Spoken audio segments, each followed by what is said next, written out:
ಹೇಳಿದ ತಕ್ಷಣ ಆವಾಗ ಅನ್ಸು ನನಗೆ ನನ್ನ ಡ್ರೀಮ್ಸು ಅಂತ ನಾನು ಅದ್ರ ಹಿಂದೆ ಹೋದ್ರೆ ನೆಕ್ಸ್ಟ್ ನನ್ನ ಪೇರೆಂಟ್ಸು ನನ್ನ ತಮ್ಮನ ಡ್ರೀಮ್ಸ್ ಏನಿದೆ ಅದೆಲ್ಲ ಅದ್ಯಾವುದೂ ಫುಲ್ಫಿಲ್ ಆಗಲ್ಲ ಅಂತ ನಂಗೆ ಗೊತ್ತಾಯ್ತು. ಸೊ ನಾನು ಎಂಜಿನಿಯರಿಂಗು ನಂದು ಏನೇನು ಕನ್ಸಿತ್ತು ಎಲ್ಲ ನನ್ಗೆ ಕೊಟ್ಬಿಟ್ಟು ನಾನು ಇದನ್ನೇ ನನ್ನ ಕರಿಯರ್ ಅಂತ ತಗೊಂಡಿದ್ದೀನಿ. ನಾನು ಇದನ್ನೇ ಚಾಲೆಂಜ್ ಆಗಿ ಅಕ್ಸೆಪ್ಟ್ ಮಾಡ್ಬಿಟ್ಟು ಇದ್ರಲ್ಲೇ ನಾನು ಮುಂದುವರಿಬೇಕಂತ ಅನ್ಕೊಂಡೆ.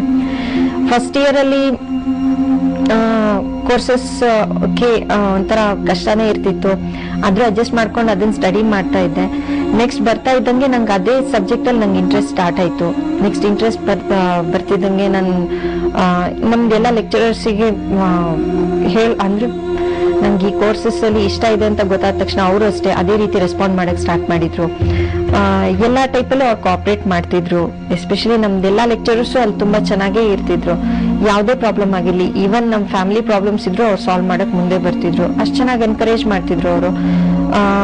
ನಮ್ ಫಾರ್ಮರ್ ಡೀನ್ ಆದಂತ ವೆಂಕಟೇಶ್ ಸರ್ ಅವರು, ಪ್ರೆಸೆಂಟ್ ನಮ್ doctor Hemala Nayak sir, doctor Sanath Kumar sir ಮತ್ತೆ ಕೃಷ್ಣಮೂರ್ತಿ ಸರ್ ಅನ್ನೋರು, ಇಷ್ಟು ಜನ ನನ್ನ ಲೈಫಲ್ಲಿ ತುಂಬಾ ಚೇಂಜಸ್ ತಂದಿದ್ದಾರೆ. ಇವರು ತುಂಬಾ ಹೆಲ್ಪ್ ಮಾಡಿದ್ದಾರೆ ಅಂತಾನೆ ಹೇಳ್ಕೋಬಹುದು.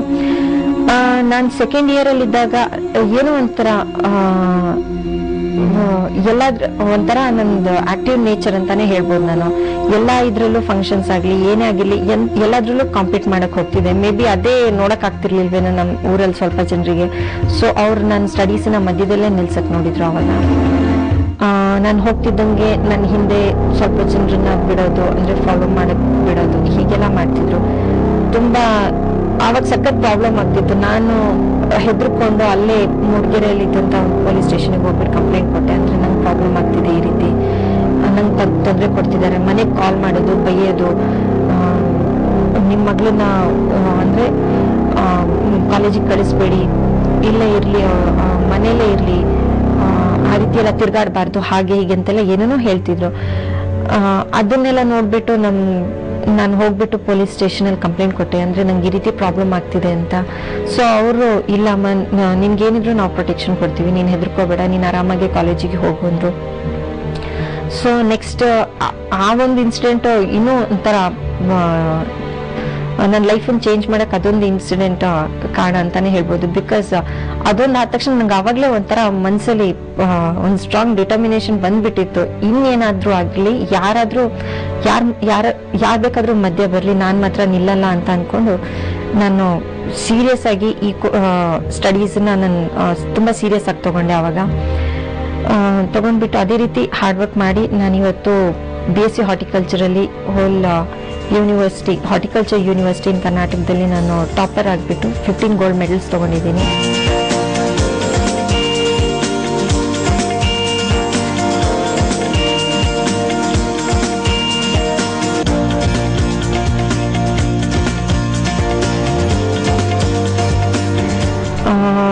BSc ಕಂಪ್ಲೀಟ್ ಆಗುವಾಗಲೇ ನಮ್ಮ ಪೇರೆಂಟ್ಸು ಇನ್ನು MSc ಬೇಡ, ಇವಳಿಗೆ ಇಷ್ಟೇ ಸಾಕು.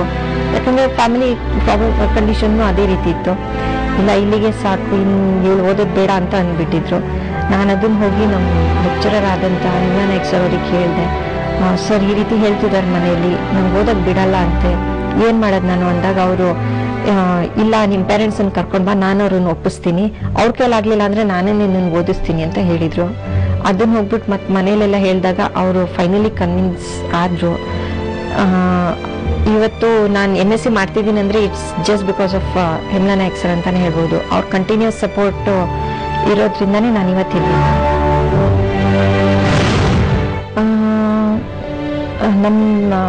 ನಾನು MSc ಮಾಡಕ್ ಜಾಯ್ನ್ ಆದಾಗ ನನ್ನಿಂದ ಮನೇಲಿ ಏನಾದ್ರು ಪ್ರಾಬ್ಲಮ್ ಆಗಬಾರ್ದು ಅಂತ ನಾನು ಬ್ಯಾಂಕಿಂದ ಎಜುಕೇಶನ್ ಲೋನ್ ತೆಗ್ದ್ಬಿಟ್ಟು ಅದರಲ್ಲೇ ನಾನೀಗ ಸ್ಟಡಿ ಮಾಡ್ತಾ ಇರೋದು. ಬೇಸಿಕಲಿ ನಾನು ಲೋನ್ ತೆಗ್ದಿದ್ದು ಯಾಕಂದ್ರೆ ಈಗ ನೆಕ್ಸ್ಟ್ ನನ್ನ ತಮ್ಮ ಈಗ BCom ಫೈನಲ್ ಇಯರ್ ಅಲ್ಲಿ ಇದ್ದಾನೆ. ಇನ್ನು ನೆಕ್ಸ್ಟ್ ಅವನು ಏನಾದ್ರು ಮಾಡ್ಬೇಕಂದ್ರೆ ಅವನಿಗೆ ನನ್ನಿಂದ ಪ್ರಾಬ್ಲಮ್ ಆಗಬಾರ್ದು ಅಂತ ನಾನು ಈ ಲೋನ್ ತೆಗ್ದಿದ್ದೀನಿ. ಅದೇ ರೀತಿ ನಾನು ಈಗ ಫಸ್ಟ್ ನಾನು MSc ಮುಗಿಸಿ ನಮ್ಮ ಮನೇಲಿ ಒಂದು ಸ್ವಲ್ಪ ಸಾಲ ಇದೆ, ಅದನ್ನ ನಾನು ತೀರಿಸ್ಬೇಕು.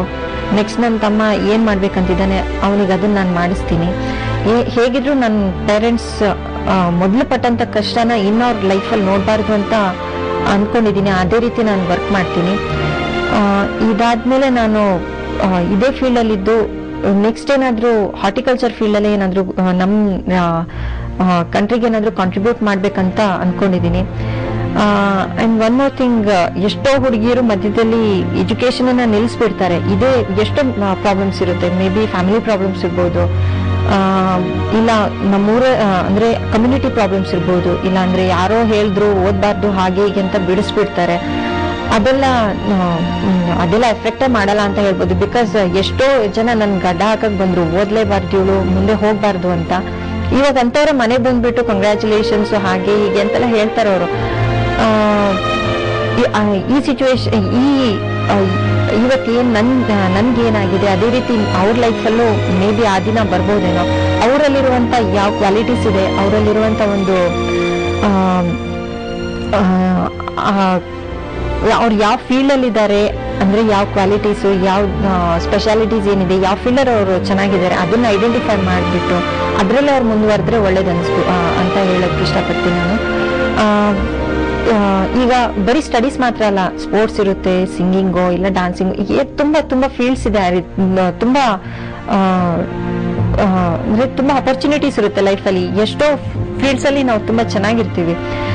ಅದನ್ನ ಅಂದ್ರೆ ಏನಿದೆ ನಮ್ಮಲ್ಲಿರುವಂತ ಕ್ವಾಲಿಟೀಸ್ ನಾವು ಐಡೆಂಟಿಫೈ ಮಾಡಿ, ನಾವು ಮಾತ್ರ ಅಲ್ಲ ನಮ್ಮ ಪೇರೆಂಟ್ಸ್ ಅದೇ ರೀತಿ ಸಪೋರ್ಟ್ ಮಾಡ್ಬೇಕಾಗುತ್ತೆ. ಅದ್ರಲ್ಲಿ ಪೇರೆಂಟ್ಸ್ ಸಪೋರ್ಟ್ ಇಲ್ಲ ಅಂದ್ರೆ ಏನು ಮಾಡಕ್ಕಾಗಲ್ಲ. ಪೇರೆಂಟ್ಸ್ ಅವ್ರ ಸಪೋರ್ಟ್, ಅವ್ರ ಎನ್ಕರೇಜ್ಮೆಂಟ್ ಈಸ್ ಮಸ್ಟ್ ಅಂತ ಹೇಳ್ಬೋದು. ಅದನ್ನ ಐಡೆಂಟಿಫೈ ಮಾಡಿ ನಿಮ್ ಪೇರೆಂಟ್ಸ್ ಮೇಲೆ ನಿಮ್ ಬರ್ಡನ್ ಆಗ್ಬಾರ್ದು ಅಂದ್ರೆ ಎಷ್ಟೋ ಬ್ಯಾಂಕ್ಸ್ ಎಜುಕೇಶನ್ ಲೋನು, ಎಷ್ಟೋ ಫ್ರೀಶಿಪ್ ಕೊಡ್ತಾರೆ, ಎಷ್ಟೋ ಇನ್ಸ್ಟಿಟ್ಯೂಟ್ಸ್ ಫ್ರೀಶಿಪ್ ಕೊಡ್ತಾರೆ. ಅದನ್ನ ಸ್ಕಾಲರ್ಶಿಪ್ಸ್ ಎಷ್ಟೋ ಇರುತ್ತೆ, ಅದನ್ನ ಯಾವ ರೀತಿ ತಗೋಬೇಕು ಅಂತ ನೋಡಿ ಅದನ್ನ ತಗೊಂಡ್ಬಿಟ್ಟು ನಾವು ಮುಂದೆ ಎಜುಕೇಶನ್ ಕಂಪ್ಲೀಟ್ ಮಾಡ್ಕೋಬಹುದು ಅಂತ ಹೇಳ್ತೀನಿ.